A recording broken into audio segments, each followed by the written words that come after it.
بسم اللہ الرحمن الرحیم۔ تمام ناظرین کو انٹلیکچوئل اسلام کی اس نئی پوڈ کاسٹ میں خوش آمدید۔ آج ہم بات کریں گے 28 رجب 1342 ہجری کی مناسبت سے۔ آج رجب کا مہینہ داخل ہو چکا ہے اور 1447 ہجری ہے۔ 105 سال ہجری کے گزر چکے اس واقعے کو۔ 28 رجب 1342 ہجری وہ وقت کہ جب خلافت کا خاتمہ کیا گیا، وہ وقت کہ جب مسلمانوں کے سر سے چھت چھین لی گئی، وہ وقت کہ جب مسلمانوں کی ڈھال توڑ دی گئی اور مسلمانوں کو بے سر و سامانی کی حالت میں یتیم چھوڑ دیا گیا۔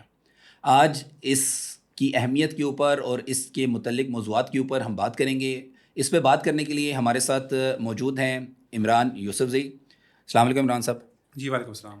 اور ہمارے ساتھ موجود ہیں ڈاکٹر اکمل۔ السلام علیکم ڈاکٹر صاحب۔ وعلیکم السلام۔ سب سے پہلے عمران صاحب میں آپ کی طرف چلتا ہوں۔ مجھے شروع میں ذرا ہمارے ناظرین کے لیے تھوڑا سا بتائیں 28 رجب 1342 ہجری کی کیا سگنیفیکنس، کیا امپورٹنس ہے اور کیا ہوا تھا؟ دیکھیں 28 رجب 1342 ہجری جو ہے یہ وہ دن ہے جس دن مسلمان عملاً یتیم ہو گئے، مسلمانوں سے ان کا سائبان چھن گیا، مسلمان بے گھر لوگ کی طرح تتر بتر ہو گئے ہیں اور دھکے کھا رہے ہیں۔ یہ وہ ریاست تھی جس کا انہدام ہوا، یہ وہ ریاست تھی جو کہ مدینہ میں 1 ہجری میں رسول اللہ صلی اللہ علیہ وسلم نے قائم کی تھی، اور یہ ریاست مدینہ سے کوفہ، کوفہ سے دمشق، دمشق سے بغداد اور بغداد سے پھر استنبول منتقل ہوئی، اور صرف استنبول کے اندر 600 سال مسلمانوں کا دارالخلافہ رہا، اور یہ ریاست پھر انگریزوں کی سازشوں سے، عرب اور ترک غداروں کی ملی بھگت سے، اور کچھ آف کورس ہماری کمزوریاں بھی تھی جس کی وجہ سے اس کا انہدام ہوا۔ یہ وہ عظیم الشان ریاست تھی جو 1000 سال دنیا کی واحد سپر پاور رہی۔ یہ وہ ریاست تھی، اس کی عظمت یہ تھی کہ اس کو امریکہ خراج دیا کرتا تھا، اس کو چین خراج دیا کرتا تھا، اس کو روم خراج دیا کرتا تھا، مشرق و مغربہ میں خراج دیا کرتے تھے۔ یہ سب سے عظیم ریاست تھی مسلمانوں کی جو کنٹینیوس 1300 سال رہی۔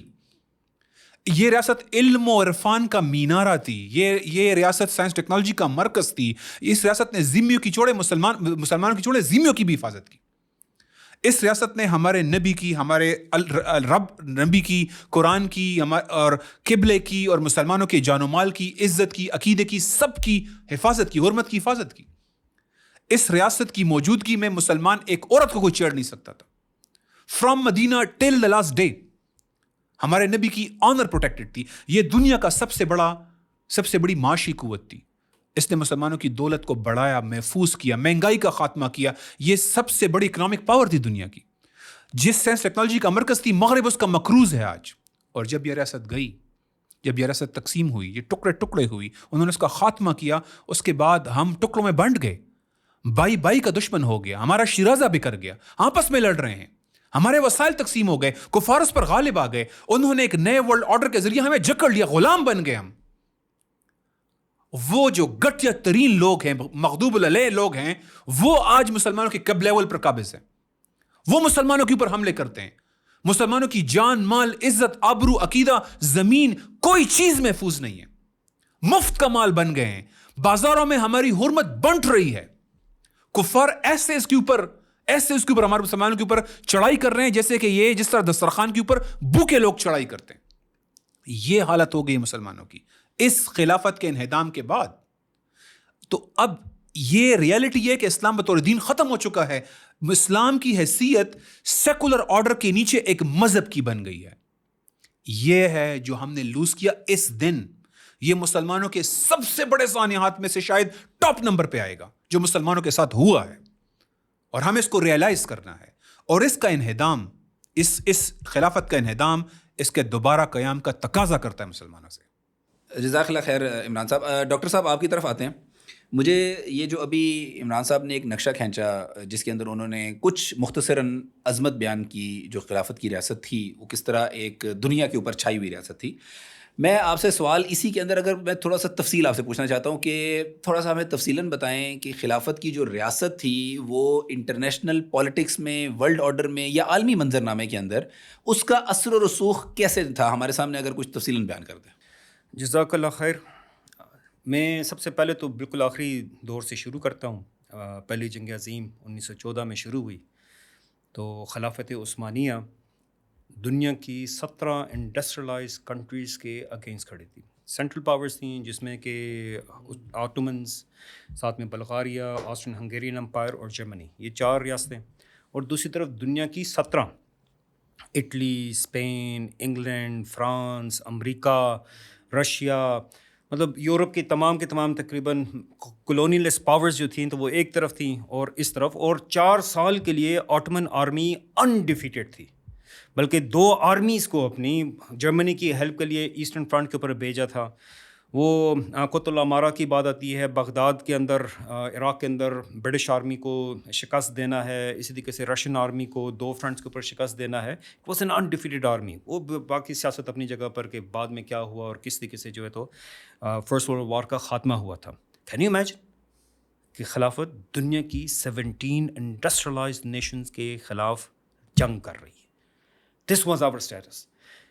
اسلام نے ایک ایسی قوم کو جس کے پاس ریاست کا، سلطنت کا کسی قسم کا کوئی تجربہ نہیں تھا، اس کے حوالے جب یہ ذمہ داری کی، رسول اللہ صلی اللہ علیہ وسلم کے بعد خلفائے راشدین کی بات آتی ہے، ہم نے 2 سپر پاورز کو شکست دی ہے سملٹینیسلی، ایک ہی وقت میں. جنگ قادسیہ اور جنگ یرموک 3 مہینے کے فرق کے ساتھ آگے پیچھے ہوئی ہیں. ہم نے سملٹینیسلی 2 سپر پاورز کو ایک ساتھ لیتے ہوئے ان کو شکست دی ہے. دیکھیں یہ وہ طاقت تھی کہ جب کس طرح کی حکومت گری، پرشین امپائر 1000 سال سے چلتی ہوئی امپائر گری. چائنا سے جا کر انہوں نے مدد مانگنے کی کوشش کی ہے تو چائنیز اتھارٹیز نے ان کو سمپل اتنا کہا کہ ہم آپ کی ایسی قوم کے مقابلے میں ہیلپ کیسے کریں جو اگر پہاڑوں کو حکم کریں تو پہاڑ چل پڑیں. ٹھیک ہے، یہ کس ریاست کے لیے، کن کے لیے جو ہے تو یہ کلمات کہے جا رہے ہیں؟ وہ لوگ جنہوں نے شاید آج سے 10 سال پہلے ریاست کا نام نہیں دیکھا ہوا تھا. ٹھیک ہے، ہم نے ایک ایسا پھر یہ پورے 1300 سال کی تاریخ ہے، ٹھیک ہے، اس میں بار بار جو ہیں تو یہی ایپیسوڈز رپیٹ ہو رہے ہیں. ہمارا نام، یعنی ایک بار جو ہے تو سویڈن ہی کے بادشاہ نے شکایت کی عثمانی جو ہے تو سلطان سے کہ مجھے دشمن ملک کے طرف سے حملہ کرنے کا خطرہ ہے. تو انہوں نے کہا کہ اچھا تم ایسا کرو، ہماری کچھ وردیاں ساتھ لے جاؤ. فوجی نہیں، فوجی طاقت نہیں، وردیاں لے جاؤ. بارڈر کے اوپر جو ہے تو بندے کھڑے کر دو، یونیفارم اپنے فوجیوں کو پہنا دو، دشمن حملہ کرنے کی جرت نہیں کرے گا. ٹھیک ہے، دس از آور اسٹیچر. ٹھیک ہے، وہ سلطان کہہ رہا ہوں، خلیفہ ہارون رشید صاحب کے وقت میں ایک رومی بادشاہ کو اس بات کی جرت ہوئی کہ وہ کہہ دے کہ یار ابھی تک ہم آپ کو جزیہ دیتے رہے ہیں، خراج دیتے رہے ہیں، پرانے لوگ کمزور تھے، اب میں جو ہوں تو اس بات کو کینسل کرتا ہوں. تو ان کو جو خط لکھا، اے رومی کتے، کافرہ کے بچے، کہ تم میرا جواب دیکھو گے، فوج تمہارے پاس آئے گی. میں آپ کے سامنے 1572 کا ایک واقعہ رکھتا ہوں کہ 1572 کی بیٹل آف لپانٹو ہے. اٹس اے ویری ہسٹوریکل مطلب بیٹل، اور اس کو دنیا کی تاریخ ساز بیٹلز میں سے ایک بیٹل گنا جاتا ہے. مسلمانوں کو اس میں شکست ہوئی تھی. اس شکست کے اس میں پورا مسلمانوں کا بحری بیڑا جنگ میں جو ہے تو اس کا نقصان ہو گیا. اور اسی جنگ کے بعد 6 مہینے کے اندر مسلمان خلیفہ نے نہ صرف یہ کہ اپنی نیول فورس کو اپنی پرانی اسٹرینتھ کے اوپر کھڑا کیا، بلکہ اس کی افادیت کو پروف کرنے کے لیے سائپرس، میڈیٹرینین کے اندر سب سے بڑا جزیرہ جو ہے تو وہ سائپرس کا ہے، تو سائپرس کو لے لیا. تو I think so if I remember correctly, شاید ویانا کے سفیر کے ساتھ بات ہو رہی تھی، وزیر اعظم تھے آٹومن، اور ان سے اس نے آگے سے تانا دیا نا کہ لپانٹو میں ہم نے آپ کو شکست دی تھی. اس کا تمہارا شکست دینا ایسے ہی ہے جیسے کسی کی داڑھی شیو کر دو، داڑھی اگاتی ہے. ہمارا سائپرس لینا ایسے ہی جیسے کسی کی بازو کاٹ دو، بازو دوبارہ نہیں اگتی. لیکن دس از، اور وہ بیٹل آف لپانٹو کی بات آتی ہے تو یورپ کی یونیفائڈ نیوی تھی جو کہ مسلمانوں کی نیوی کے خلاف آئی تھی. ٹھیک ہے، ہمارے پاس میڈیٹرینین کو پچھلے جو ہے تو تقریباً 200 سال سے ہم ڈومینیٹ کرتے آ رہے تھے، اور اگلے 100 سال کے لیے پھر بھی یہ ڈومیننس چلتا رہا. اس میں میڈیٹرینین کے اندر جو ہے کوئی یورپین نیول فورس مسلمانوں کے مقابلے میں نہیں آ سکتی تھی. یہی وہ زمانہ تھا جس وقت جو ہے تو خیر الدین بابروسا، اور پھر ان کے بعد یعنی ان کے بڑے بھائی تھے عروج پاشا، اور پھر ان کے بعد حسن پاشا، اور یہ پورے تقریباً 100-150 سال بنتے ہیں جہاں ان پیرلل تھے. یہی تاریخ آپ کو مسلسل بار بار ریپیٹ ہوتے ہوئے نظر آتی ہے.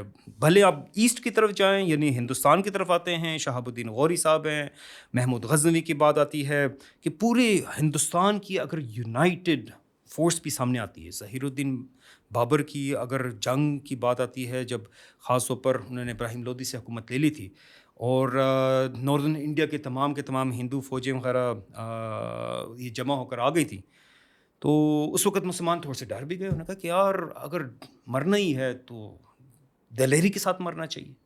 And that was the only thing. ایک جملے نے پوری کی پوری فوج کو ریلی اپ کر دیا کہ یار ہم تو مسلمان ہیں، ہم دلیری کے ساتھ لڑتے ہوتے ہیں. یہ وہ چیزیں ہیں جو کہ آپ کو بنیادی طور پر بار بار ریپیٹ ہوتے ہوئے نظر آئیں گی کہ ہماری یعنی دنیا کے جس کونے کے اندر بھی آپ ہماری تاریخ اٹھا کر دیکھیں گے تو مسلمانوں کے اندر ایک پارٹیکولر مائنڈ سیٹ، ٹھیک ہے، ایک سپیریئر مائنڈ سیٹ، ایک ڈومیننس کا مائنڈ سیٹ کہ ہم اللہ کی طرف سے مکلف ہیں اور ہم جو ہیں تو اس آئیڈیا کو لے کر چلتے ہیں. ہم نے کسی سے دبنا نہیں ہے، ہم نے جو ہے تو کسی سے پیچھے ہٹنا نہیں ہے. اسی لیے مراکش، ٹھیک ہے، آج اس کو اٹھا کے دیکھ لیجیے اس کا سائز کتنا ہے. تو مراکش کے اندر جو سلطان موجود ہے وہ امریکہ سے خراج لے رہا تھا. ٹھیک ہے، عربی زبان کے اندر کانٹریکٹ لکھا گیا between the American government and مراکش کے جو سلطان تھے، جو کہ بنیادی طور پر آٹومن خلافت ہی کے گورنر تھے، اسی کے ایکسٹینشن تھی. اور امریکی تاریخ کے اندر دی اونلی ڈاکومنٹ جو کہ کسی فارن لینگویج کے اندر لکھی گئی وہ عربی زبان کے اندر خراج کا یہ ایگریمنٹ ہے. کہ یہ ہماری وقت تھی. تو دنیا اگر ہمارے ساتھ تجارت کرنا چاہتی ہے، اسی لیے دیکھیں جس ٹائم بات آتی ہے انگریزوں کے ہندوستان میں آنے کی، ہمارے سامنے انگریز کی تاریخ شروع کی جاتی ہے جنگ پلاسی 1757 سے. ہمیں نہیں بتایا جاتا کہ یار جہانگیر کے دربار میں انگریز سفیر کے داخل ہونے کے لیے اس کو 2 سال انتظار کرنا پڑا. اس کو وہاں جا کر زمینوں پر اپنی ناک رگڑ کر کہنا پڑتا ہے کہ یار ہمیں آپ نے جو ہے تو یہاں آنے کا موقع دیا، ہماری بڑی عزت افزائی ہوئی ہے. دس از آور اسٹیچر کہ یہ وہ یعنی ہمارے خطوں کے اندر سمپلی جو ہے تو وہ بھلے اسپین کی بات ہو، افریقن ہمارے جو ہے تو اسی طریقے سے مختلف سلطنتیں ہوں، یا ہندوستان کی بات ہو، یا اسی طریقے سے جو ہے تو سینٹرل ایشین جو ہیں تو ہماری مختلف سلطنتیں وغیرہ موجود تھی. ویئر ایور وہاں پر وہ یورپینس کی بات ہو، چائنیز کی بات ہو. دیکھیں میں آپ کے سامنے ایک بات رکھتا ہوں، ہماری ڈومیننس کی جب بات آتی ہے، لاسٹ چائنیز جو ڈائنسٹی تھی، چنگ ڈائنسٹی تھی، 300 سال تک رہی، اس سے پیچھے منگ ڈائنسٹی تھی. اسلام واز سو ان فیشن. ٹھیک ہے، اگر آپ نے دنیا میں کہیں پہ بھی حکومت کرنی ہے تو آپ کے پاس ملٹری مسلمان ہونی چاہیے، آپ کے پاس فائنانسز مسلمان کے ہونے چاہیے. منگ ڈائنسٹی کے انڈر ٹھیک ہے بادشاہ جو تھا تو وہ چائنیز تھا، مگر اس کے نیچے اس کا فائنانسز، اس کے ملٹری جو ہے تو وہ سارے کے سارے مسلمانوں کی تھی. اس کا امیر البحر جو ہے تو ینگ زی کے نام سے مشہور ہے، اس کے ٹریولز ینگ زی کے نام سے اس کے ٹریولز مشہور ہیں. اس سے 7 دنیا کے جو ہیں تو چکر لگانے کی کوشش کی تھی. اور یہ ایک علیحدہ بات ہے کہ اس کے 7 چکروں کے بعد پھر ایمپرر نے جو ہے تو اس کے جو ٹریول لاگز وغیرہ ہیں ان کو ضائع کروایا. پورا بحری بیڑا جو ہے تو اسے جلوا دے کر نہیں، یہ ہمارا کام نہیں ہے. ہندوستان کی تاریخ اٹھا کے دیکھ لیجئے، مہاراجا ہندو ہوگا، فوج نیچے مسلمان ہوگی. حیدر علی کرناٹکا میں جا کر کیسے بادشاہ بنا، کیسے سلطان بنا؟ ٹیپو سلطان جو ہے ساؤتھ انڈیا کے اندر ایک ہندو آبادی کے اوپر کیسے سلطان بن گیا؟ یہ فیشن تھا کہ جہاں کہیں آپ نے اگر حکومت کرنی ہے تو آپ کے پاس فوج مسلمان کی ہونی چاہیے. پورے ہندوستان کو اٹھا کے دیکھ لیجئے، بنگال سے لے کر جو ہے تو کندہار تک، جہاں کہیں جس کی بھی حکومت ہوگی اس کے پاس فوج مسلمان ہونی چاہیے، کیونکہ اس کے بغیر کوئی لڑنے والا آپ کو نہیں ملے گا. یہ مسلمان ڈومیننس تھی. ٹھیک ہے، مسلمانوں کی ڈومیننس تھی دنیا کے اندر. اگر آپ رسول اللہ صلی اللہ علیہ وسلم 632 عیسوی کے اندر فوت ہو رہے ہیں، اس کے بعد خلفائے راشدین کا زمانہ ہے، اس وقت سے لے کر عالمگیر کے وقت تک 1706 1100-1200 سال بنتے ہیں.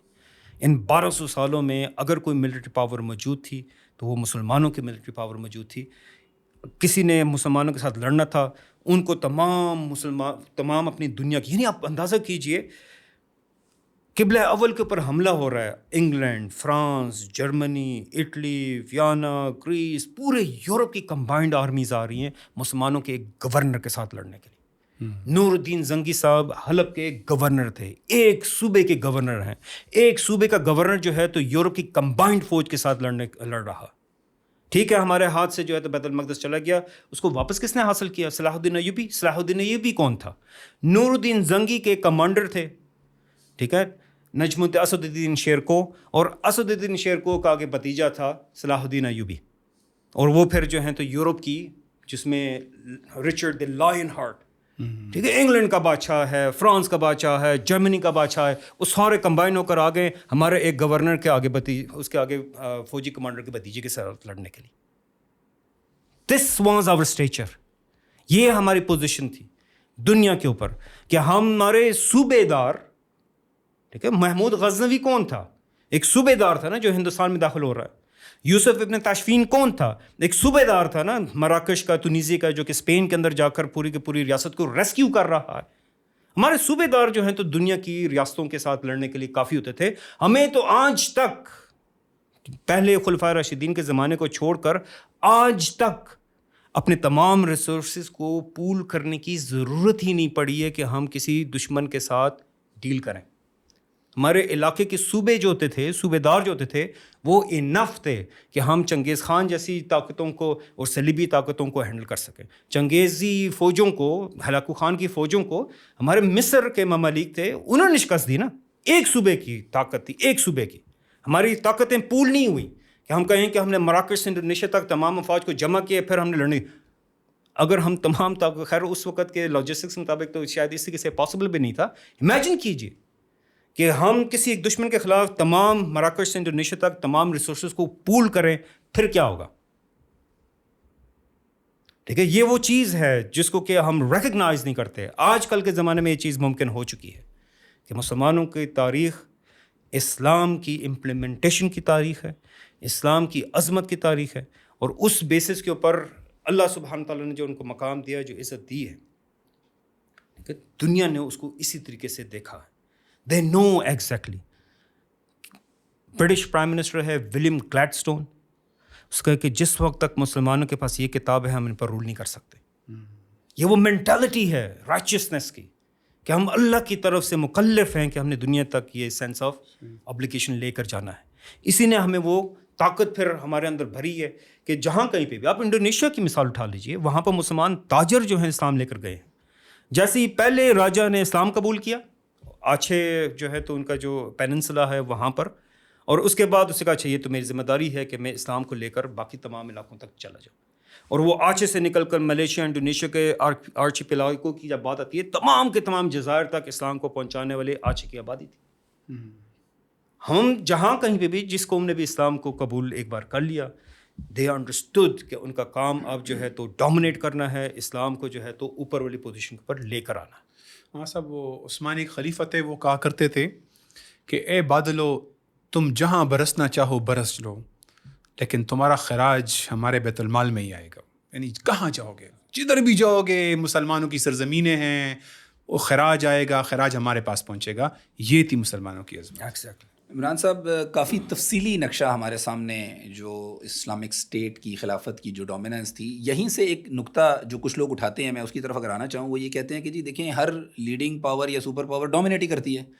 تو وہ تھوڑا سا کمپیئر کرنے کی کوشش کرتے ہیں کہ جی جیسے آج ایک امپیریلسٹ قسم کا دور چلا، اور برطانیہ سے لے کر، امریکہ سے لے کر پوری دنیا پہ انہوں نے اپنا راج ایکسٹینڈ کیا اور وہاں سے لوٹ مار کیا ریسورسز کا.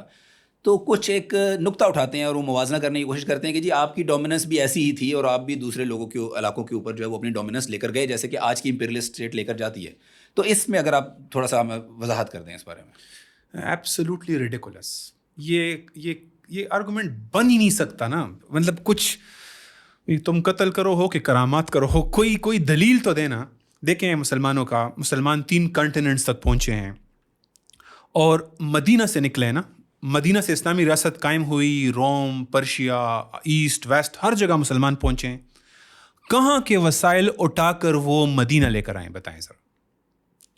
مدینہ میں قحط تھا، اور مصر سے غلے کے اونٹ آ رہے تھے کیونکہ وہاں پہ خوشحالی تھی.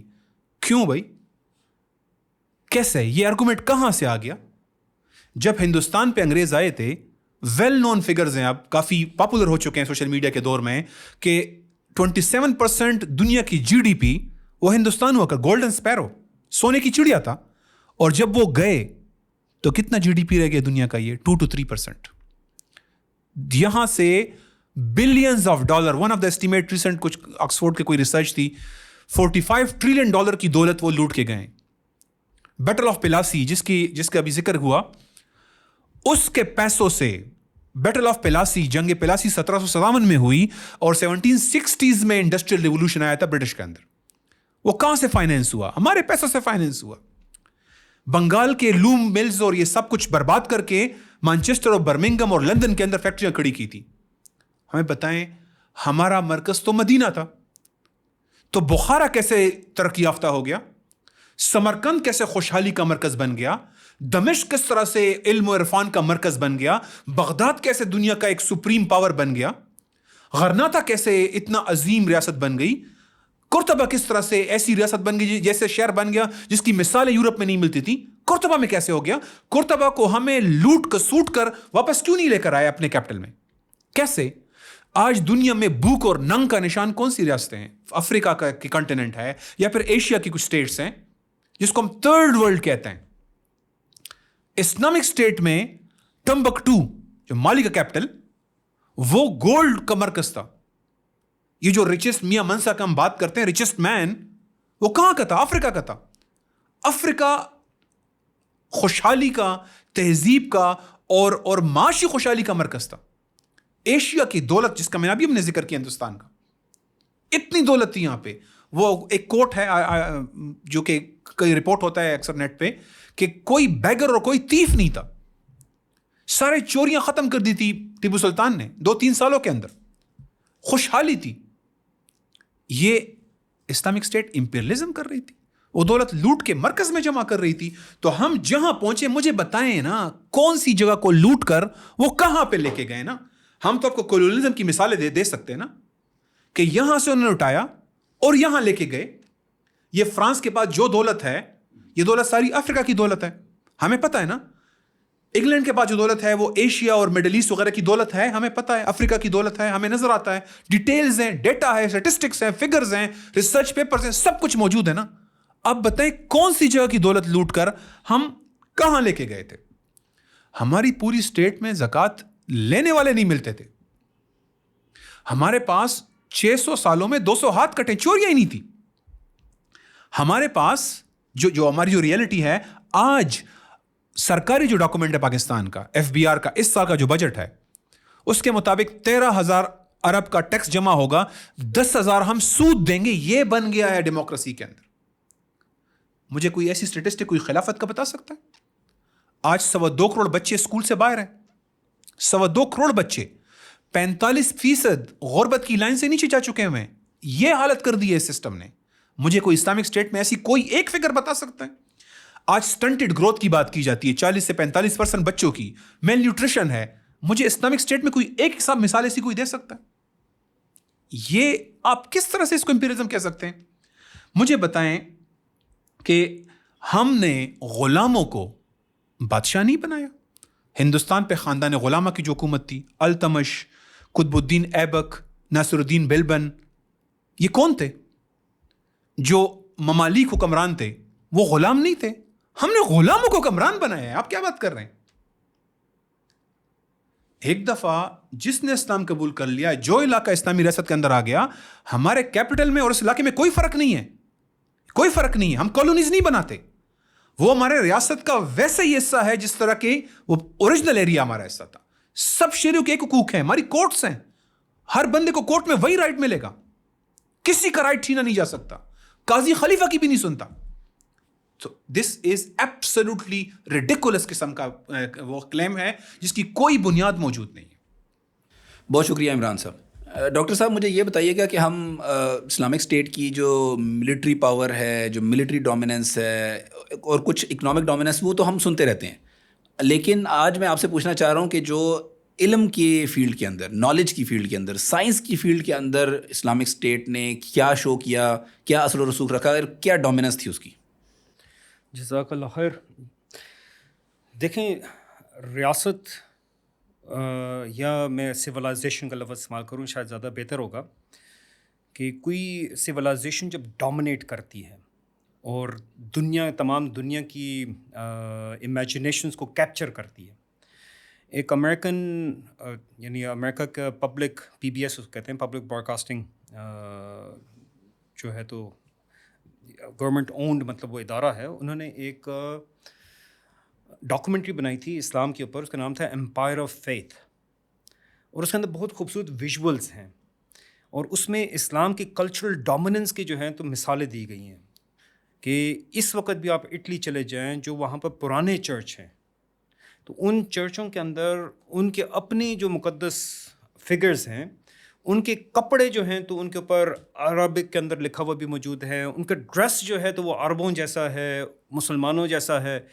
کیوں؟ کیونکہ اس وقت جو ہے مسلمانوں کی سویلائزیشنل کلچرل ڈومیننس ایگزسٹ کرتی تھی۔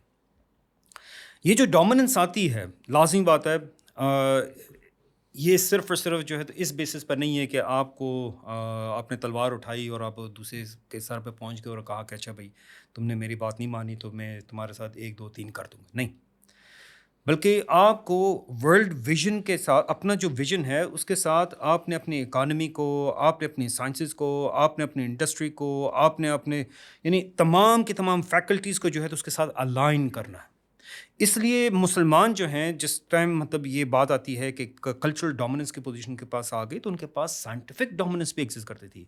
آج جس چیز کو سائنٹیفک میتھڈ کہا جا رہا ہے، ٹھیک ہے، جس کی بیسس کے اوپر یورپ کہتا ہے کہ یار ہم تو سائنٹیفک بیسس کے اوپر چیزوں کو پرکھتے ہیں اور آگے چلتے ہیں، سائنٹیفک میتھڈ یہ مسلمانوں کا دیا ہوا ہے، ٹھیک ہے۔ مسلمان اس بیسس کے اوپر اپنے، وہ بھلے فلکیات کی بات ہو، بھلے جو ہے تو اس کا تعلق آپٹکس کے ساتھ ہو، بھلے اس کا تعلق کیمسٹری کے ساتھ ہو، بھلے اس کا تعلق جو ہے تو میٹلرجی کے ساتھ ہو، جون سی بھی سائنسز آپ اٹھا لیں گے تو اس کے اندر آپ کو نظر آئے گا کہ سائنٹیفک میتھڈ کی بیسس کے اوپر کس طریقے سے وہ اس کو آگے لے کر چلیں۔ یعنی ہم نے مثال ایک تحفتاً گھڑی آٹومیٹا، ایک آٹومیٹک گھڑی بیچی انگلینڈ کے بادشاہ کے پاس، اور وہ ڈر گیا، اس نے کہا کہ یار اس میں جن بھوت ہے، پتہ نہیں یہ کیسے چل رہی ہے۔ دیکھیں ہم لوگ وہ ہیں کہ بیسیکلی آپ کا لیونگ سٹینڈرڈ اس بات کے اوپر اسٹیبلش ہوتا تھا کہ آپ کے پاس کتابیں کتنی ہیں۔ آپ نے اگر یہ ثابت کرنا ہے کہ میں بڑے سٹیٹس والا ہوں، سوشل سٹیٹس آپ نے شو کرنا ہے، تو آپ نے لائبریری اپنی شو کرنی ہے کہ میرے پاس کتنی ہزاروں کتابوں کا جو ہے مجموعہ ہے۔ یہ اس زمانے کی بات ہے جب پورے یورپ کے اندر تمام کتابیں اگر جمع کر لی جائیں تو وہ شاید چند ہزار سے زیادہ نہیں ہوں گی، وہ بھی 2 3 گرجوں کے اندر تالوں کے پیچھے پڑی ہوئی تھی۔ مسلمان جو ہیں رسول اللہ، یعنی ان کو نہ صرف یہ کہ رسول اللہ صلی اللہ علیہ وسلم اسلام کی تعلیمات ہیں کہ they need to be in a dominating position ہر فیلڈ کے لحاظ سے، تو آپ کو یہی چیز نظر آتی ہے۔ اس لیے دنیا کا بہترین سٹیل جو تھا تو وہ یہاں ہندوستان میں بن رہا تھا۔ ہماری اگر گنز کی بات آتی ہے، آرٹلری کی بات آتی ہے، دنیا میں جو ہے تو سب سے بہترین تھی۔ ہماری شپ بلڈنگ انڈسٹری دنیا کی سب سے بہترین تھی، ہمارے کپڑے کی انڈسٹری دنیا کی سب سے بہترین تھی، ٹھیک ہے۔ یہ ساری چیز دیکھیں، اس میں ایک لفظ میں آپ کے سامنے رکھنا چاہتا ہوں، آئی ہوپ کہ ویورز جو ہیں تو اس کو سرچ کر سکتے ہیں، اور اس وقت جو ہے آپ کے سامنے بے تحاشا یوٹیوب کی ویڈیوز کھل جائیں گی۔ اس کو کہتے ہیں ڈیماسکس steel. Damascus steel is considered to be one of the reasons for the military superiority of Muslims. یہ ایسا اسٹیل تھا، ہر قسم کی ڈھال کو اور ہر قسم کی زرہ کو اور ہر قسم کے آرمر کو وہ کاٹ دیتی تھی، اور یہ ڈیماسکس اسٹیل بنانے کا طریقہ جو ہے تو معدوم ہو گیا تھا، ایکسٹنکٹ ہو گیا، پتہ نہیں لگا یار، کیونکہ گن پاؤڈر انڈسٹری آ گئی بیچ میں، گنز آ گئیں، یہ بیچ میں سے نکل گئی۔ اب اس کو ری انجینئر کیا گیا، ریورس انجینئر کیا گیا ہے، وہ اس کی ایک علیحدہ کہانی ہے کہ وہ کیسے ہوا اور کیا نہیں ہوا، اور آج کل آلموسٹ آپ کو یعنی ملینز کی تعداد میں ویڈیوز مل جائیں گی، وہ ڈیماسکس اسٹیل کو ریپروڈیوس کرنے کا کوئی نہ کوئی طریقہ جو ہے تو استعمال کیا جا رہا ہے۔ We dominated in every field that we came into, ہر لحاظ سے، وہ طب کی بات ہو، وہ انجینئرنگ کی بات ہو، وہ مٹیریلز کی بات ہو، ایگریکلچر کی بات ہو، ٹھیک ہے۔ کراپ روٹیشن کا آئیڈیا کہ it's a very common understanding کہ ایک ہی فصل اگر آپ لگاتے رہیں گے، زمین کی ییلڈ یا زمین کی پیداواری صلاحیت ختم ہو جاتی ہے۔ کراپ روٹیشن جس کے ذریعے سے زمین کی ہیلتھ جو ہے تو وہ برقرار رکھی جاتی ہے، it was an agricultural revolution, ٹھیک ہے۔ پہلے تو یہی ہوتا تھا، ایک زمین سے آپ نے 10 سال پیداوار حاصل کی ہے، اگلی جگہ پہ جاؤ، اس سے بعد اگلی جگہ پہ جاؤ، اس سے بعد اگلی جگہ پہ جاؤ۔ Now this was the first time کہ جو آپ کے پاس زمین انڈر کلٹیویشن آئی ہے، آپ اس زمین کی پروڈکٹیو کیپیسٹی کو جو ہے تو برقرار رکھ سک رہے ہیں، اسے کنٹینیوسلی جو ہے تو نہ صرف یہ کہ لوگوں کے پیٹ بھرنے کے لیے، بلکہ ایٹ دا سیم ٹائم اسی سے خراج مل رہا ہوتا ہے ریاست کو۔ مسلمانوں کی اسپیشلی جس ٹائم بات آتی ہے، میں کہوں گا اگین، وہ بھلے جو ہے تو ان کے اپنے فائنانسز، انڈسٹریز کی بات ہو یا ملٹری پاورز کی بات ہو، ہم ٹرانسفارمیٹیو قسم کی انڈسٹریز لے کر آئے ہیں. ٹھیک ہے, جس ٹائم سلطان محمد فاتح نے 30 انچ بور کی ایک 72 فٹ لمبی تقریباً جو ہے تو انہوں نے بڑی توپ بنا لی. ٹرانسفارمیٹیو ایفیکٹ تھا اس کا, قلعے ختم ہو گئے. استنبول کی 3 فصیلیں تھیں, ایک کے پیچھے دوسری, دوسری کے پیچھے تیسری, ایک ایک فصیل جو ہے 20-20 فٹ کی فصیل تھی کہ بھائی یہ انپینیٹریبل ہیں, پچھلے 1000 سال سے یہاں پہ کوئی داخل نہیں ہو سکا. اور وہ جو وہ 30 انچ قطر کا مطلب اتنا بڑا گولا جا کر اس کو لگا. اب اس کے بعد جو ہے تو پھر قلعے بنانے کی کوئی خاص کانٹیکس رہا نہیں. ٹھیک ہے, آپ پشتے بناتے ہیں تاکہ دشمن کے فائر سے آپ اپنے کو پروٹیکٹ کر سکیں, مگر قلعوں کا زمانہ ختم ہو گیا. ٹیپو سلطان صاحب کی بات آتی ہے, راکٹس کا ان کو کریڈٹ جاتا ہے. اسی طریقے سے شپ بلڈنگ کے اندر, اسی طریقے سے فائر والی. ٹھیک ہے, کہ آپ کے پاس مسکٹ بیئرنگ آرمی ہے, مسکٹ کو لوڈ کرتے ہوئے ٹائم لگتا ہے, آپ کیسے ان کو صف در صف کھڑا کرتے ہیں, پہلی رو کیسے استعمال کرتی ہے, اور آپ اس کا جو فائر پاور ہے اس کو ایمپلیفائی کیسے کرتے ہیں. دیر سو مینی, مطلب ہر ایک فیلڈ کے اندر آپ کو انوویشن نظر آئے گی, سب کچھ نظر آئے گا. اچھا, میں اس میں ایک پوائنٹ رکھنا چاہتا ہوں. دیکھیں, دوسری جنگ عظیم سے پہلے سائنٹیفک لینڈسکیپ کے اوپر امریکہ کا وجود نہیں ہے. امریکہ نے انٹرنیشنل آرڈر کو لیڈ کرنے کی ذمہ داری لی ہے. بلکہ اس میں ایک قصہ ہے, وہ ہے ایک بریف کیس کا, کہ کیسے برٹن جو ہے تو ایک بریف کیس لے کے گیا ہے واشنگٹن میں, اور کیسے اس کو کائنڈ آف جو ہے میں کہوں گا کہ یعنی فورس کیا ہے, کمپیل کیا ہے کہ وہ جنگ کا حصہ بنے. اور کہتے ہیں وہ بریف کیس جو تھا انسٹرومنٹل تھا ان دی امریکن ڈیسیژن میکرز ڈیسیژن. اس بریف کیس کے اندر اس وقت کی گراؤنڈ بریکنگ ٹیکنالوجیز تھیں, وہ بھلے جو ہے تو ریڈارز کے حوالے سے ہوں یا دوسری. And once that technology came in, تو اس کے بعد امریکہ جو ہے تو اس میں شامل ہوا ہے. دوسری جنگ عظیم کے بعد جرمنی کے سائنسدانوں کو اغوا کر کے ادھر لے کر آنا. اب ورلڈ ویژن الائن ہو رہا ہے. جب ورلڈ ویژن الائن ہوتا ہے, آپ ریسورسز کو جمع کرنا شروع کرتے ہیں, تو اس کے بعد آپ کو جو ہے تو سائنٹیفک میں کہوں گا نالج کو ڈومینیٹ کرتے ہوئے یا آگے بڑھتے ہوئے یا سولوشنز دیتے ہوئے یا نئی ایجادیں کرتے ہوئے آپ کو نظر آئے گا. دوسری جنگ عظیم سے پہلے مجھے امریکہ کا کنٹریبیوشن بتائیں نا, ان کے سائنسدانوں کی کنٹریبیوشن بتائیں نا. آج ہمیں ورلڈ ویژن کے بغیر سائنس میں کنٹریبیوٹ کرنے کے لیے کہا جاتا ہے. ورلڈ ویژن کے بغیر سائنس میں کنٹریبیوٹ کرنا امریکہ کے پیٹنٹ والٹس کو بھرنے کے برابر ہے, ان کے ورلڈ ویژن کو سپورٹ کرنے کے برابر ہے.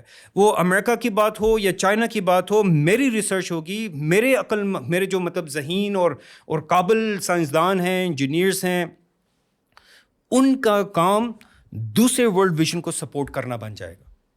اپنا جس ٹائم ورلڈ ویژن ہوگا وہ جب لوگوں کے سامنے رکھا جائے گا, تو اس کے لیے پھر آپ کو نظر آئے گا کہ انڈیویجولز بھی موٹیویٹڈ ہوں گے.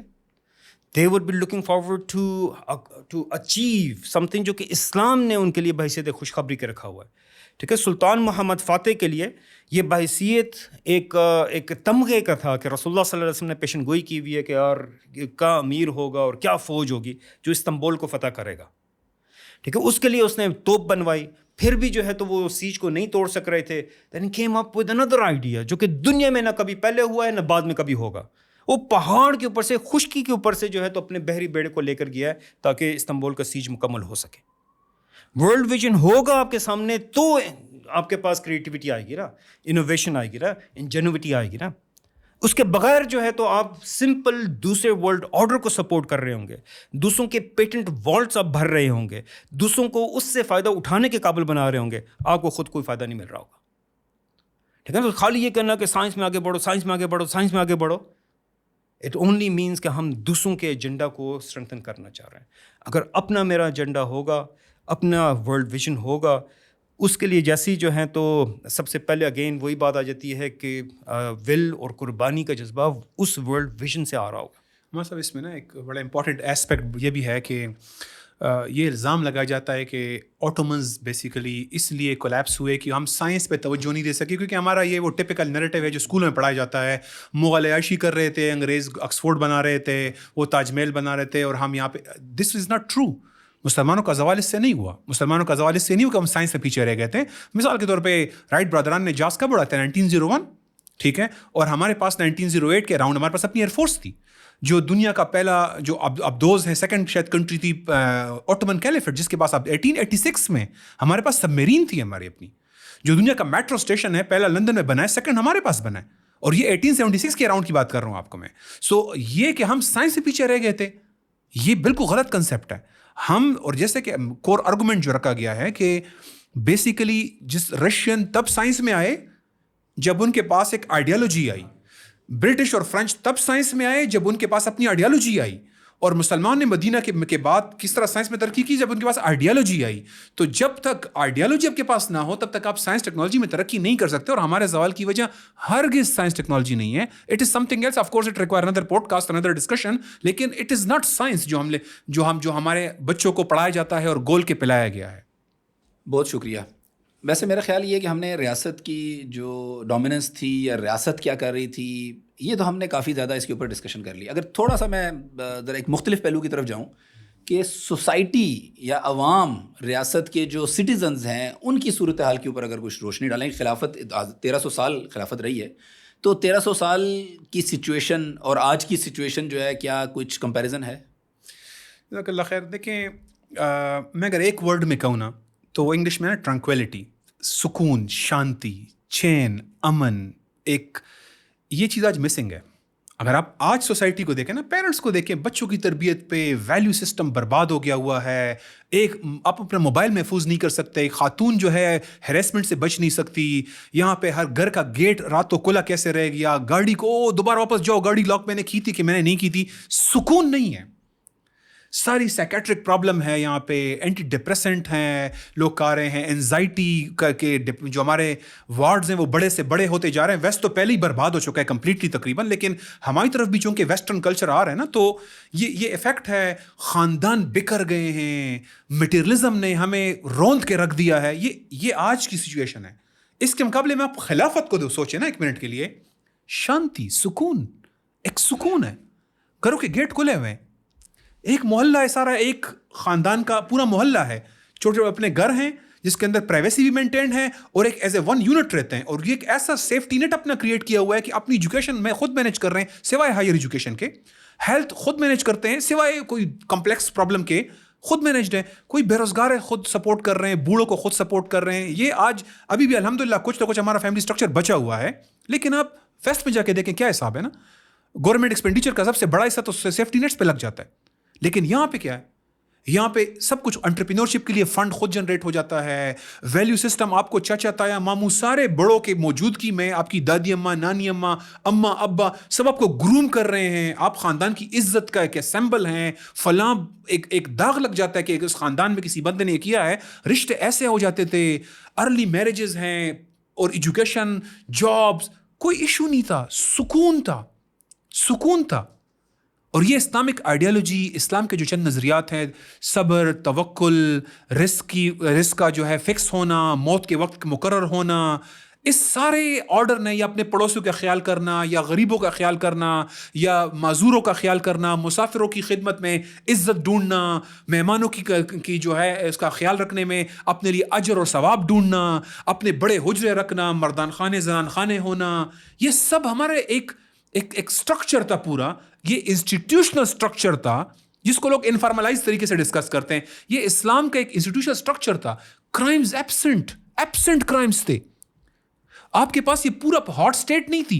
یہ جو ہاٹ اسٹیٹ آج بنی ہوئی ہے, یہ مخابرات ریاستیں نہیں تھیں, یہ اتنے بڑے پولیس کے سسٹمز نہیں تھے. یہ پورے شہر میں کوتوال کے پاس 6-8 پولیس والے ہوتے تھے بس. آپ کے پاس سیلف سسٹیننگ سسٹم موجود تھا, سوسائٹی تھی. ریاست کا بڑا لمیٹڈ عمل دخل تھا. ریاست صرف آپ کو گائیڈ کر رہی ہے, رہنمائی کر رہی ہے. ریئرلی کبھی ضرورت پڑتی تھی کسی کا احساس پروگرام میں رجسٹریشن کرنے کی, ضرورت ہی نہیں تھی. ٹرانکویلٹی تھی, سکون تھا, امن تھا, جرائم نہیں تھے. اوٹومنس کے جو ریکارڈز ہیں, جو کورٹس کے ریکارڈ ہیں, وہ بھی سیوڈ ہیں. اور سم اسٹڈیز کہتی ہے کہ 600 سالوں میں 200 ہاتھ کٹیں. Imagine the level. 3 سال بعد ایک ہاتھ کٹ رہا ہے. میں اگین بہت شورٹی سے نہیں کہہ سکتا, لیکن 1 کے 2 سال کے بعد پہلا ایک ریپ کا واقعہ استنبول میں ہوا تھا. ریئرلی کیسز ہیں. تو یہ جو آج میں اس دن ڈیٹا دیکھ رہا تھا, اس میں تھا کہ دنیا کے سب سے خوشحال ممالک کون سے ہیں, تو Finland number 1, number 2 Norway, Scandinavian basically. اور جب بعد میں پتہ چلا سب سے زیادہ اینٹی ڈپریسنٹ وہاں کہے جاتے ہیں. دنیا میں ہائیسٹ سوئسائڈ ریٹس ان ملکوں میں. یہ کس طرح کی سکون ہے؟ یہ کیسی خوشحالیاں ہیں جس میں لوگ اینٹی ڈپریسنٹ دنیا میں سب سے زیادہ کھائے وہیں پہ جاتے ہیں. میرے خیال میں انڈرال سارا وہیں بکتا ہے. ٹھیک ہے, تو یہ سچویشن ہے آج. نہ آپ انسیکیور ہیں, آپ خاتون باہر گھوم نہیں سکتی. ٹھیک ہے, ہیراسمنٹ کا ڈر ہوتا ہے. شام ہو گئی, اب نہ نہیں جا سکتے. نبی صلی اللہ علیہ وسلم نے فرمایا تھا ایک وقت آئے گا کہ صنعاء سے حضر الموت تک ایک عورت سفر کرے گی, اس کو اپنے بیڑوں کے لیے بیڑی کے اور اپنے لیے خدا کے سوا کسی کا خوف نہیں ہوگا. شہروں کا ٹریول کرتی تھی خاتون. آج یہاں پہ ڈیو سروس آئی, چلیں اب یہ توڑی پروٹیکٹڈ ہے, نہیں ٹیکسی میں نہیں بیٹھ سکتی, مجھے یہ سروس دینی ہے تاکہ اس کا سارا ڈیٹا ریکارڈ بیک گراؤنڈ میرے پاس رہے تاکہ ہم چیک کر سکیں. مجھے اتنی ایشورنس نہیں ہے. میں موبائل ہاتھ میں لے کے جا رہا ہوں, مجھے اتنی ایشورنس نہیں ہے. میں ادھر دیکھتا ہوں کوئی بائکر گزر رہا ہے, لوگوں نے اس پہ میمیں بنائی ہوئی ہیں, ویڈیوز بنائی ہوئی ہے کہ ویسی تیزی سے گزرتے ہیں اور لوگ ایک دم گھبرا جاتے ہیں. یہ حالت ہے آج. ہر بندہ بیک آف دا مائنڈ خوف زدہ ہے. آج مسنگ پرسن کی لمبی لمبی لسٹیں ہیں ہر ملک کے اندر. یہ حالت ہے. کوئی اس نظام سے خوش نہیں ہے, کوئی اس معیشت سے خوش نہیں ہے, کوئی اس معاشرت سے خوش نہیں ہے. پیرنٹس کی ٹینشن دیکھیں جن کے بچے ٹین ایج کے اندر ہیں کہ وہ کس کرب سے گزر رہے ہیں. ان کو سمجھ نہیں آتا کہ وہ کیا کریں اس کے ساتھ. یہ جو ویسٹرن لبرلزم آیا ہوا ہے یہاں پہ, یہ جو سارا اسٹیٹ ہمارے اندر ٹوس رہا ہے ڈراموں, ٹی وی, نیٹ کے ذریعے, ایپس کے ذریعے, کوئی فلٹر نہیں ہے یہاں پہ. ہر پیرنٹ پریشان ہے. کریں تو کیا کریں؟ میرجز مشکل ہیں. کیسے برائیوں سے روکے لوگوں کو؟ ایمان کی حفاظت مشکل ہے, دین کی حفاظت مشکل ہے, دین پہ چلنا ممکن نہیں ہے. یہ حالت ہے آج. تو اسلامک اسٹیٹ ٹرانکویلٹی, سکون, خوشی تھی وہاں پہ. ایک وہ تھا, تکلیفیں بھی گزری ہیں, تکلیفوں کے باوجود صبر کی وجہ سے, کہ کنسپٹ کی وجہ سے ہم پرسکون تھے. ہم نے سخت وقت آئے درمیان میں جب جنگیں ہوئیں, آن اینڈ آف آئے ہیں, لیکن مومن کے لیے یہ ایک انٹرنل سکون ہے یہ دنیا. تو یہ اسلامک اسٹیٹ کی برکات تھی. ڈاکٹر صاحب یہ بتائیے گا, آپ کی طرف ایک اور پہلو کو اجاگر کرنے کی کوشش کر رہا ہوں. وہ یہ ہے کہ حدیث شریف میں ہمیں معلوم ہے کہ اللہ کے رسول صلی اللہ علیہ وسلم نے خلافت کو ڈھال سے تشبیہ دی, اور اللہ کے نبی نے کہا کہ یہ ڈھال ہے جس کے پیچھے تم تحفظ حاصل کرتے ہو. تو ریاست یا خلافت بطور ڈھال اور بطور ایک ایسی چیز جس کے پیچھے سے مسلمانوں نے تحفظ حاصل کیا, تو بطور ڈھال اس کا جو کردار رہا ماضی کے اندر, اس کے اوپر اگر تھوڑی سی ہماری رہنمائی کریں. جناب دیکھیں, عزت کا انڈرسٹینڈنگ ان جنرل جو ہے تو ہمارے لوگوں میں کافی, میں کہوں گا انٹرنچڈ ہے. وہ بہت سے محاورے بھی بنے ہوئے ہیں, منہ دکھانے کے قابل رہنا, ناک پہ مکھی نہیں بیٹھنے دیں, یہ وہ سب کچھ وغیرہ. مگر اس کو انتہائی میں کہوں گا کہ انٹرنلائز کر دیا گیا ہے, اور انڈیویجول زیادہ سے زیادہ خاندان کی حد تک اس کو لمٹ کر دیا گیا ہے.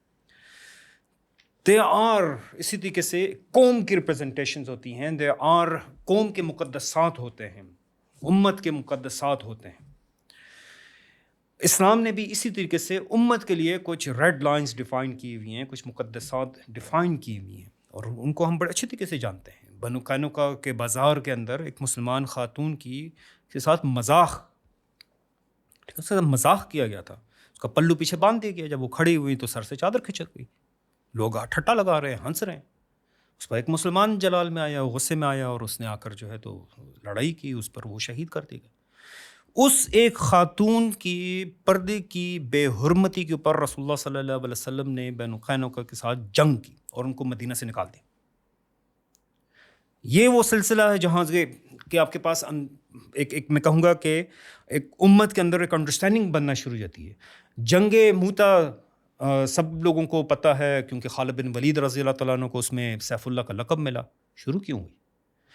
کیونکہ مسلمانوں کے ایک سفیر کو غسانی قبیلے کے بادشاہ نے قتل کر دیا, مسلمانوں کے خون کے قصاص کے لیے, ایک مسلمان کے خون کے لیے. کہ رسول صلی اللہ علیہ وسلم نے کعبہ کی طرف دیکھتے ہوئے کہا کہ اللہ کی قسم کیا عظمت ہے, کیا حرمت ہے تیری, مگر مسلمان کے خون کا ایک قطرہ تیری عظمت و حرمت سے بڑھ کر ہے. ریڈ لائنز اسٹیبلش کی جا رہی ہیں.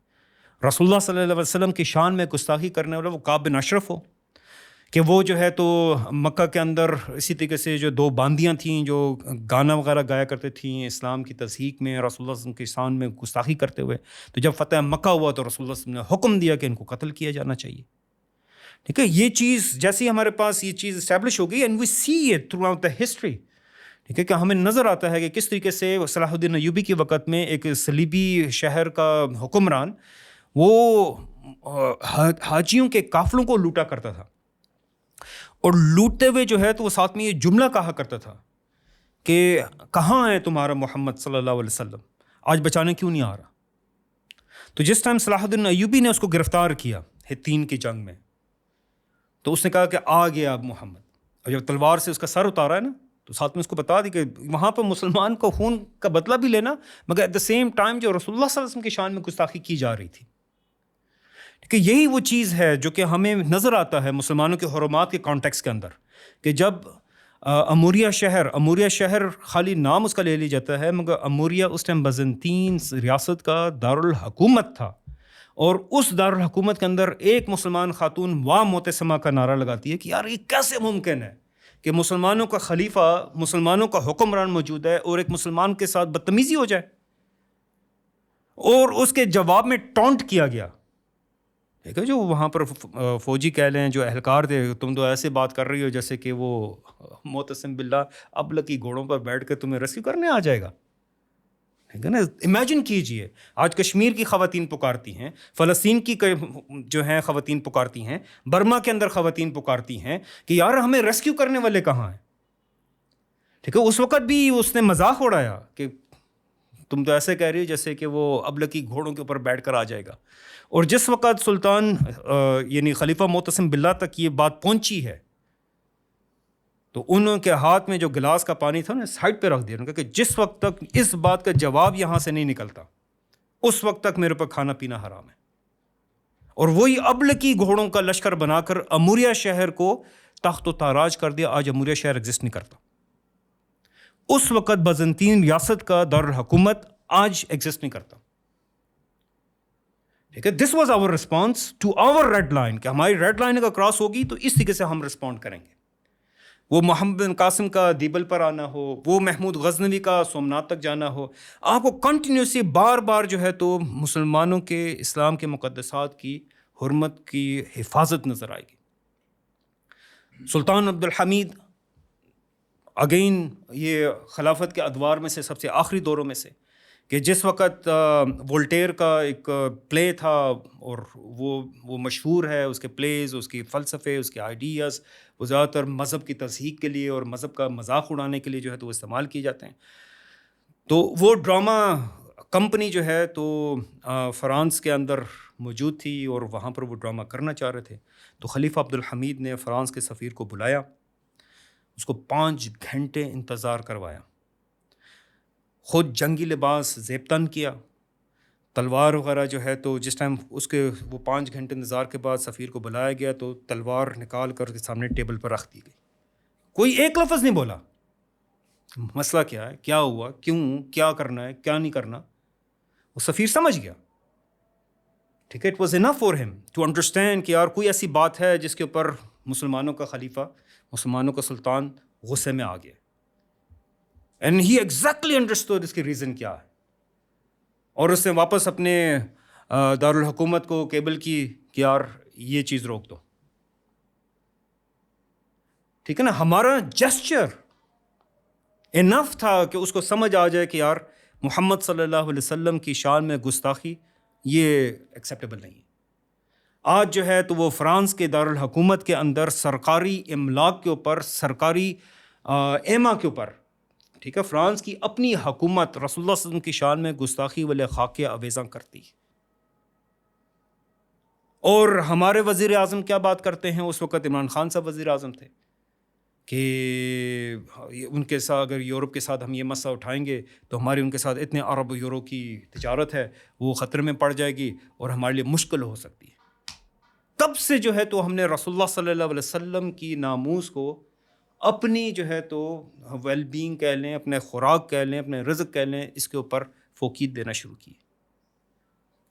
ہر زمانے کے اندر آپ کو رسول اللہ صلی اللہ علیہ وسلم کے خدام، رسول اللہ صلی اللہ علیہ وسلم کی بات ہو، قرآن کی بات ہو، اسلام کی محرمات کی بات ہو، خواتین کی عزت کی بات ہو، اس کو اپنے لیے ریڈ لائنز سمجھتے رہیں.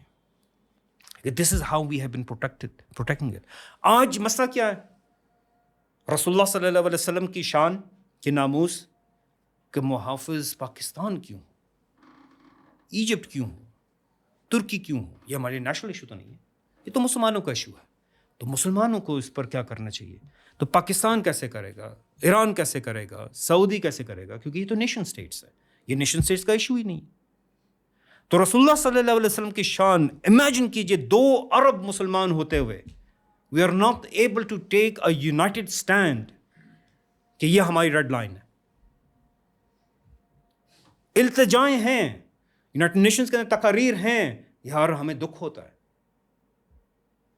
نہیں، یہاں پر ضرورت تو اس بات کی تھی کہ ہم جس طریقے سے سلطان عبد الحمید نے صرف ایک تلوار سامنے رکھنی تھی، ایک لفظ منہ سے نہیں بولا کہ یار تمہیں سمجھ نہیں آتی، تمہیں پتہ نہیں ہے کہ مسلمانوں کے لیے کتنا ایشو ہے. صرف جیسچر تھا کہ what you have done has injured us, stop it. آج 2 ارب مسلمانوں کی طرف سے یہ رسپانس دینے والا نہیں ہے، کیونکہ نیشن سٹیٹ کے محافظ موجود ہیں، مگر اسلام کے مقدسات، اسلام کے حرمات کا دفاع کرنے والا نہیں ہے. بالکل ٹھیک ہو گیا. عمران صاحب، میرا خیال ہے اس کو وائنڈ اپ کرتے ہوئے اگر میں آپ سے یہ سوال اس کو خلاصہ کہہ لیں یا جس طرح بھی، لیکن اگر میں آپ سے پوچھوں کہ خلافت کے ٹوٹنے سے، خلافت کے ختم ہونے سے مسلمانوں کو جو سب سے بڑا لاس ہوا، اگر میں ایک بات آپ سے پوچھوں تو آپ کیا بتائیں گے؟ دیکھیے، we lost the framework, the institution, the platform جس کے ذریعے ہم اپنے مسائل حل کرتے تھے.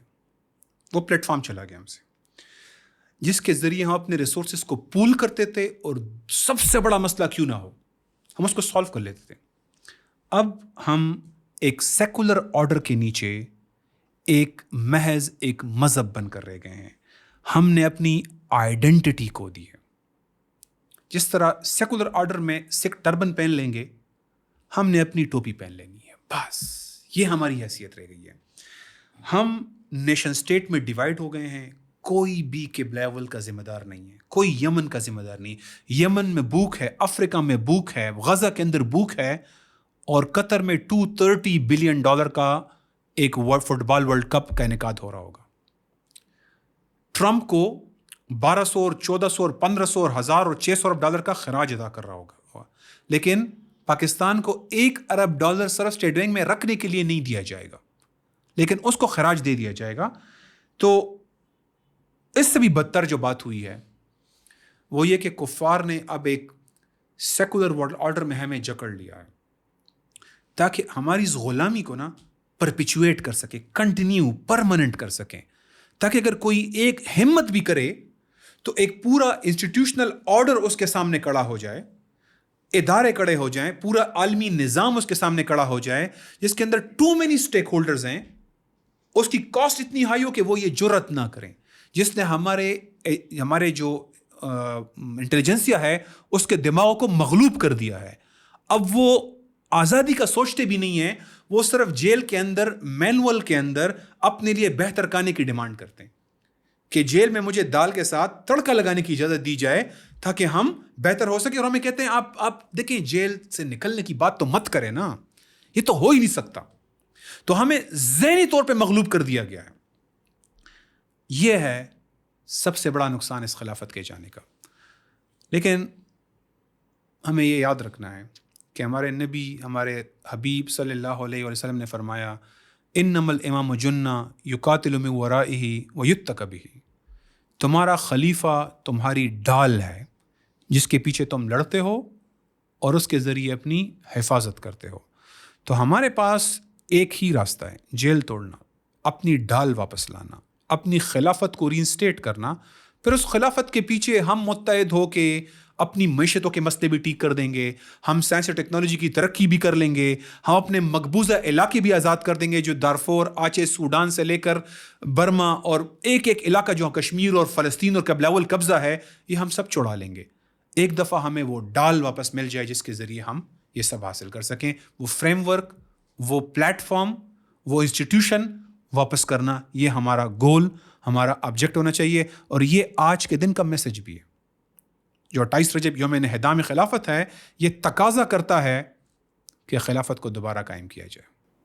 ڈاکٹر صاحب، بالکل آخر میں کلوز کرتے ہوئے ہمارے مسائل کے حل کے لیے جو آگے راستہ ہے وہ کیا راستہ ہے اور ہمارا کیا کردار ہونا چاہیے اس کے اندر؟ دیکھیں، سمپل ویسٹرن سویلائزیشن ایک کلونیل سویلائزیشن ہے، ایک کلونیل ماڈل ہے جس کے ذریعے سے جو ہے تو وہ دنیا کے اوپر اپنے کنٹرول کو دوام دینا چاہتے ہیں اور باقی اقوام کو اپنے نیچے رکھنا چاہتے ہیں. ٹھیک ہے، وہ بھلے یعنی چائنا کی بات ہو یا مسلم کنٹریز کی بات ہو، جو کوئی بھی ہو. اور اس میں میرا خیال نہیں کرتا کہ وہ کوئی لگی بگی بندی بات بھی وہ کرتے ہیں، وہ اسٹریٹ فارورڈ ہی بات کرتے ہیں. مطلب اس وقت مارکو روبیو جس ٹائم خلافت کی بات کر رہا ہے، نتن یاہو جب خلافت کی بات کر رہا ہے، تلسی گبارڈ جو ہے تو خلافت کی بات کر رہی ہے، پوٹن خلافت کی بات کر رہا ہے.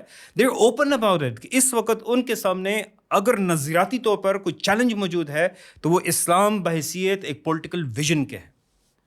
کہ رسول اللہ صلی اللہ علیہ وسلم نے ہمیں پیشن گوئی جہاں پر دی ہے کہ ثم تکون خلاف علی المنہاج النبوہ کہ خلافت نے واپس لوٹ کے آنا ہے ملکن جبریتاً کے بعد. ملکن جبر جو اس وقت جبر والی رجیمز ہمارے پر چل رہی ہیں، اس کو ہٹا کر خلافت نے واپس آنا ہے. رسول اللہ کی حدیث ہے کہ من مات لیس فی ان کی ہی بیعۃ، کوئی بندہ ایسے مرے جس کے اس کی گردن میں بیعت موجود نہ ہو تو اس کی موت جو ہے تو جاہلیت کی دنوں والی موت ہوگی.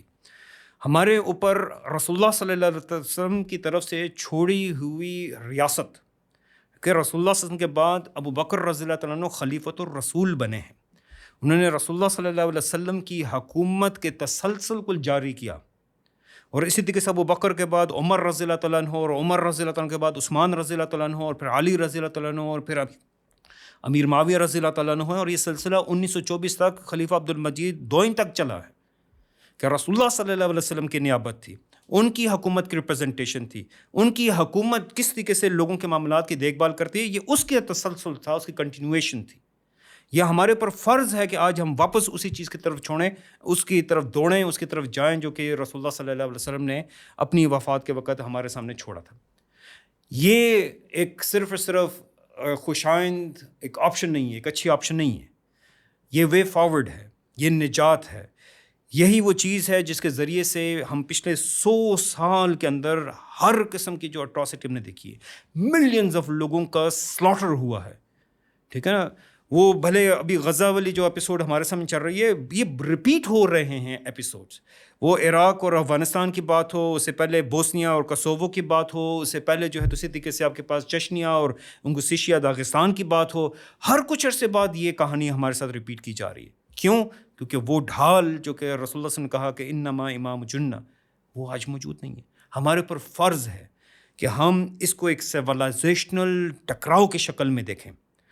اس سیولائزیشنل ٹکراؤ کے اندر اسلام کس طریقے سے ہمیں ایکوپ کرتا ہے ideologically, philosophically against the secular world order, کہ سیکولرزم کے اندر جو لبرلزم یا اس کے جو بھی بیک گراؤنڈ کے اندر آئیڈیاز ہیں ان سے کیسے جو ہے تو اسلام سپیریئر ہے. یہ ہمارے پر فرض ہیں کہ ہم اس کو سمجھیں اور اس کو لوگوں کے سامنے لے کر آئیں اور اس کو وے فارورڈ کے طور پر رکھیں اور کہیں کہ نہیں، صرف ہماری تسلی، ہماری تشفی تبھی ہوگی جب ہم خلافت کے نیچے رہ رہے ہوں گے، اس کے بغیر ہمیں کوئی اور چیز قابل قبول نہیں ہے. آپ دونوں مہمانوں کا بہت بہت شکریہ، آپ نے ہمیں اس موضوع کے اوپر جوائن کیا.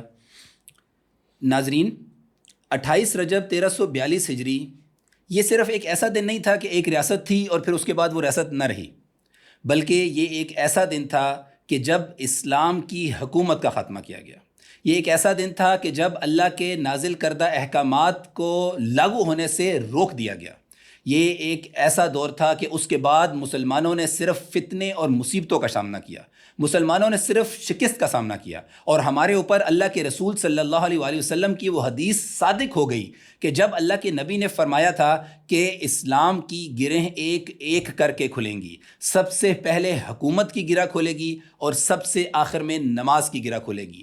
جب حکومت کی گرہ 28 رجب 1342 ہجری میں کھول دی گئی، توڑ دی گئی، تو ہم نے دوسری گرہ کو پکڑنے کی کوشش کی، لیکن ہمارے ہاتھ کچھ نہیں آیا. دوسری گرہ بھی کھلی، پھر ہم نے تیسری گرہ، ہم نے معیشت سنبھالنے کی کوشش کی، ہم سے وہ نہیں سنبھلی. ہم نے بچوں کی تربیت سنبھالنے کی کوشش کی، ہم سے وہ نہیں سنبھلا. ہم نے کیا کچھ سنبھالنے کی کوشش نہیں کی، ہم نے کس کے اوپر اپنی زور چلانے کی کوشش نہیں کی. لیکن اللہ کے نبی کی حدیث کے مطابق اب حالات یہاں تک ہیں کہ مسلمانوں کے انفرادی عبادات بھی محفوظ نہیں ہیں. مسلمانوں کے انفرادی نماز، روزہ، حج اور زکوٰۃ کو محفوظ کرنے والی جو پولیٹیکل اینٹیٹی ہے وہ بھی اس وقت موجود نہیں ہے.